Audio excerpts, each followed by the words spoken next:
Сайн байцгаана уу? Сонсож байгаа өдрийн мэндийг хүргэе. Та яг одоо Монголд болсон үнэн бодит гэмт хэргийн талаарх ямар ч очир байхгүй гэрч шүүгдэгч болон шүүх шинжилгээ, шүүхийн шийдвэрийн мэдүүлгээс хүргэдэг сувгийг сонсож байна. Энэхүү хэргийг сэрэмжлүүлэг болгох үүднээс хүргэдэг бөгөөд нэрсүүд нууцлагдсан байдаг тул та бүхэнд ойлгомжтой байлгах үүднээс тодорхой нэрсээр орлуулан хүргэж байна. Одоогоос 28 жилийн өмнө буюу 1998 онд болсон хэргийг 2018 онд цагдаа нар 20 жилийн дараа илрүүлжээ. Тодруулбал Иргэн Б гэгч 1998 оны 12 дугаар сард бусдад 49 удаа онц хэрцгий аргаар хутгалуулан амь насаа алдсан. Тэгвэл энэхүү хэргийг цагдаагийн байгууллагаас тасралтгүй шалгасны үр дүнд мөрдөн байцаах албаны онц хүнд гэмт хэрэг мөрдөн шалгах хэлтсийн албан хаагчид с ิจ гтэн этгээдийг илрүүлэн Цагдаа 461-р ангид саатуулжээ. Мөн энэ хэргийг прокурорт шилжүүлсэн байна. Уг хэрэгт 2 жилийн турш мөрдөн байцаах ажиллагаа явуулж 2018 оны 5 дугаар сарын 10-ны өдөр Монгол Улсын иргэн энд эрүүгийн хуулийн тусгай ангийн 11-2-1 дэх хэсэгт зааснаар яллагдагчаар татан мөрдөн шалгах ажиллагаа явуулж Баянгол дүүргийн прокурорын газар шилжүүлжээ. Уг хэргийг үйлдсэн энэ гэгч нь тухайн үедээ 17 настай байсан. Уг хэргийг үйлдсэн этгээд нь хохирогчийг таних мэдэхгүй бөгөөд шунхайн сэтлэр гэмт хэрэг үйлдсэн гэдгээ мөрдөн байцаалтын явцад мэдүүлсэн аж. Улмаар хохирогчийн амь насыг бүрлэгсэний дараа гэрт нь байсан эд зүйлсийг зарж борлуулсан байна. Ингээд тухайн өдөр юу болсон талаарх тодорхой мэдээллийг авахын тулд гэрчүүдийн мэдүүлгээс сонсцгоё. Хохирогчийн хууль ёсны төлөөлөгч буюу амь хохирогчийн ээж нь мэдүүлэхдээ 1998 оны 12 дугаар сарын 23-ны өглөө би гэрээсээ гарсан. 26 настай хүү манд гэртээ ганцаараа үлдсэн. Манай өвгөн гал тухайны өрөө хаалттай байсныг түлхэж онгойлгоод хартал гал тухайны өрөөний ширээнийг дэргэд хүү манд зээж нүцгэн байдалтай зүүн тийш харан хажуулдаж нас барсан байсан. Тэгээд бид хоёр хэсгийн цагдаад очиж мэдэгдсэн. Ер нь манай бүх өрөөний гэрлүү тасаалттай том өрөөний салхив чонгорхоо харагдсан. Тухайн үед том өрөөний жижиг ширээн дээр манай улсын экспортын архины шил байгаа харагдсан. Манай гэрээс салдагдсан алт мөнгөн идэл бэлэн мөнгө гэхээр зүйл байхгүй. Харин талигаачийн аль нэг гарын ядам хуруунд очиртой манатан бөгжөнд байгаагүй хэмээн мэдүүлдэг бол түүний нөхрийн мэдүүлгээс яагаад гэртээ тухайн өдөр байгаагүй хэрхэн гэрлүүгөө орсон талаар тодорхой мэдэж авах учраас түүний нөхрийн мэдүүлгээс сонсцгоё. Гэрч мэдүүлэхдээ 1998 оны 12 дугаар сарын 23-нд шар хадны гэрт эхнэрийнхээ хамт хоноод өглөө хоёулаа автобусаар явж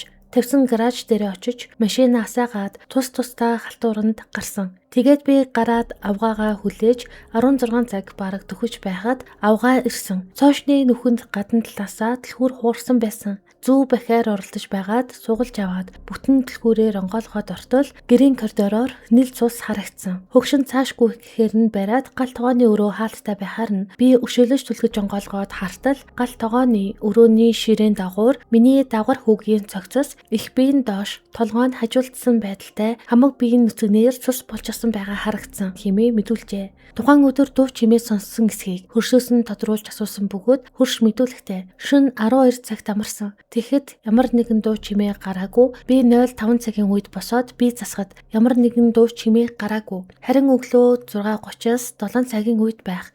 Манай харалтаа дээд айлын том өрөө хавьд байх. Чимээ гарч гал тогооны өрөөрөө хоёр хүний дуугаар шатуулсан. Согтуу хүн дуугарч байх шиг байсан. Энэ дуу чимээ бол нэг их хугацаа болоогүй. Маш богино хугацаанд гараад чимээгүй болсон хэмээн хэлсэн. Амь хохирогч тухайн үедээ нэгэн бүсгүйтэй дотн харилцаатай байсан бөгөөд гэр чимэгтэй амь хохирогчийг бэлгийн өөр чиг хандлагатай байсанг мэдээгүй байсан бөгөөд сүүлд мэдсэн талаараа мэдүүлэхдээ дурддаг. Ингээд түүний мэдүүлгээс сонсцгоё. Би амь хохирогчтой 1996 онд танилцаж тэр даруйда ганц 2 удаа дотн харилцаанд орж байсан. Гэхдээ би амь хохирогчийг сайн мэдэхгүй. Ямар ч байсан нэлийн дээрээс эхэлж ижил хүүсэнтэйгээ явуулдаг болсон юм шиг байна лээ. Амь хохирогч ижил хүүсэнтэйгээ явахдаа эмэгтэй нь болдог байсан. Амь хохирогч сүүлийн үед эмэгтэй хүн шиг айлгүй таад байдаг болсон байсан. Надтай бол тэгж эмэгтэй хувцас өмсдөггүй байсан. Сүүлд яасныг нь мэдэхгүй. Амь хохирогч дотн харилцаанд орохдоо бэлгэвч хэрэгэлдэг байсан хэмээн мэдүүлжээ. Одоо харин бүгдээрээ шүүгдэгчийн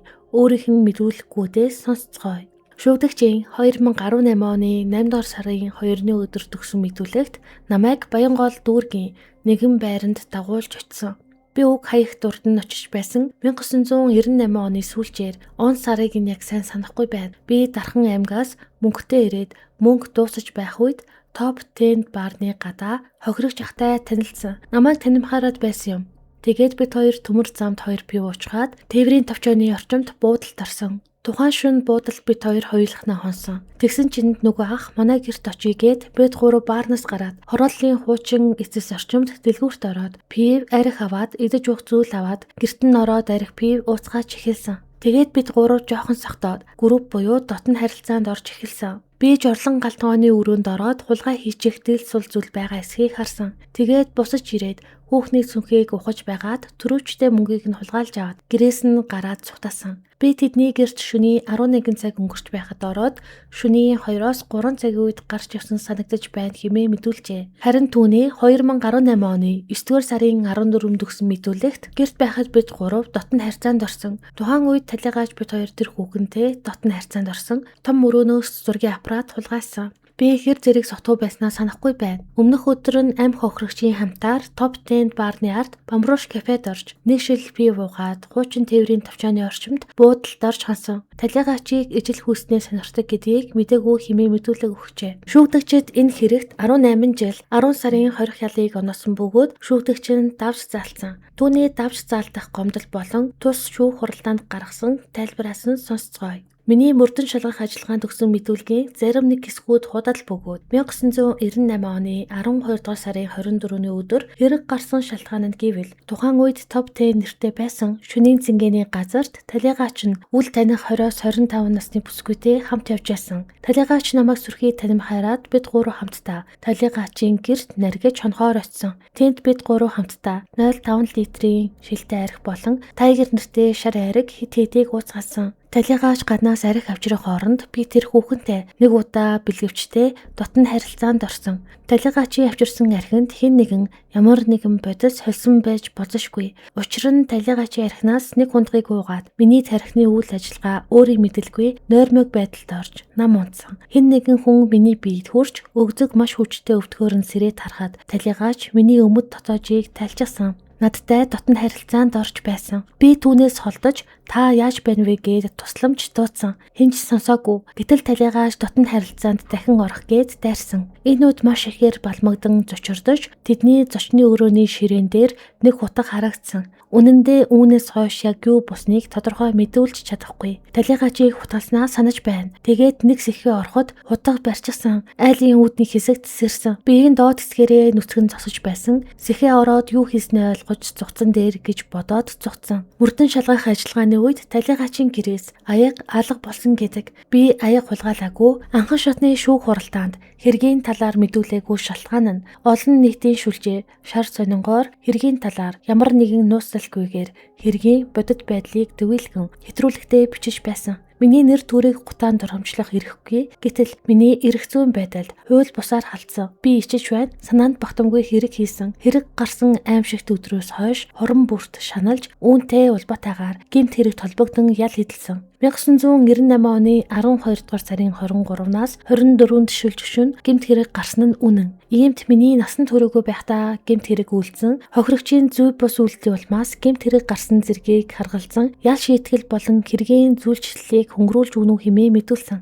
Шүүгдэгч нь гэмт хэрэг үйлцэн үедээ сэтгцийн ямар нэгэн өвчнгүй, хэрэг хариуцах чадвартай, үнэн зөв мэдүүлэг өгөх чадвартай, эсрэг хүйсний бэлгийн чиг баримжаатай байна хэмээн тогтоогдсон. Шүүх эмнэлгийн задлан шинжилгээ хийсэн шинжээчийн 913 дугаартай дүгнэлтээс танилцуулахад хохирогчийн бие дээрх онош болон протокол бичигдсэн олон тооны нэвтэрсэн болон нэвтрээгүй шарах зөөлөн эдийн зулгарал бүхий гэмтэл тогтоогдсон. Дээрх шархнууд нь хурц үзүр бүхий олон зүйлийн олон удаагийн хүчин үйлчлэлээр үүсэх боломжтой. Талигаач нь дээрх олон тооны шархны улмаас дотор болон гадуур тусаалдаж цус адлалтын шокоор нас барсан. Шүүх хэмийн шинжилгээгээр цус шээсэнд итгэлийн спирт эдрээгүй. Хотоодны хүндийд бага хэмжээний шаргал шингэнтэй байсан. Талигаачийн шулуун гидснээс эр бэлгийн эс олдоогүй. Хохирогч олон удаагийн үйлчлэлээр үүсэн шархнуудын улмаас амь хохирогч нь өглөө 6:30-аас 7 цаг 30 минутын үед нас барсан байх боломжтой хэмээн тэмдэглэж нүүлэгдэн үйлджээ. Шүүхийн шинжилгээний үндэсний хүрээлэнгийн 2018 оны 11-р сарын 19-ний өдрийн криминалистикийн шинжээчийн 6372 дугаартай дүгнэлтэнд хэргийн газраас авагдсан зүүн хөлийн мөр нь шүүгдэгчийн хөлийн мөртэй яг таг таарч байгаа юм байна. Анхан шатны шүүгдэгчид 18 жил 10 сарын 20 ялыг оноосон боловч шүүгдэгчийн өмгөөлөгч давж залдах шатны шүүхэд гомдол гаргасан бөгөөд шүүгдэгч нь мэдүүлэхдээ насанд хүрээгүй байхад хэрэг үйлцэн ялыг багасгаж өгөөч хэмээн хүссэн. Үүнийг нь харгалзан үзэж 1986, 2002, 2015 оны эрээгүй хуулийн холбогдох залтаар насанд хүрээгүй этгээдэд оногдуулах ялыг хөнгөрүүлэн үзэх боломжтой. Давж залдах шатны шүүхэд үүнийг харгалзан үзэж 18 жил 10 сарын 20 ялыг багасгаж 15 жилийн 20 ялыг тогтоосон байна. Зарим нэг сонсогчид надаас яагаад шүүхийн тэмдэглэл дээр хэрхэн шүүгдэгчийг олж тогтоосон баривчилсан талаар байдаггүй юм бэ хэмээн асуудаг. Шүүхийн тэмдэглэлд шүүгдэгчийг хэрхэн олж тогтоосон баривчилсан тухай нарийн мэдээлэл ихэвчлэн байдаггүй. Учир нь хэргийн нарийн ажиллагаа мөрдөн байцаалтын арга ажиллагаа гэдэг нь мөрдөгч цагдаагийн байгууллагын нууцлалд хамаарах мэдээлэл юм. Үүнд хэрхэн с ิจ гтнийг олж хаанаас баривчилсан гэх мэт нарийн мэдээлэл. Ийм зүйлүүдийг олон нийтэд дэлгэрүүлбэл мөрдөн байцаалтын үйл ажиллагаанд саад болох болно. Шүүхийн шийдвэр нь зөвхөн цагдаа хорих, ял оноох, хууль эрх зүйн үндэслэлээр төвлөрдөг тэмдэглэл юм. Тэмдэглэл голдуу хэргийн цаг хугацаа, газар, үйл явдал, шүүхээр шалгасан нотлох баримтууд, үүнд гарын хээ, хөлийн мөр, шинжээчийн дүгнэлт гэх мэт орно. Хохирогч болон гэрчийн мэдүүлэг, мөн шүүгдэгчийн мэдүүлэг зэрэг багтдаг. Тэгэхээр шүүгдэгчийг хаанаас яаж баривчилсан гэх нарийн процесс шүүхийн шийдвэрт заавал байх албагүй.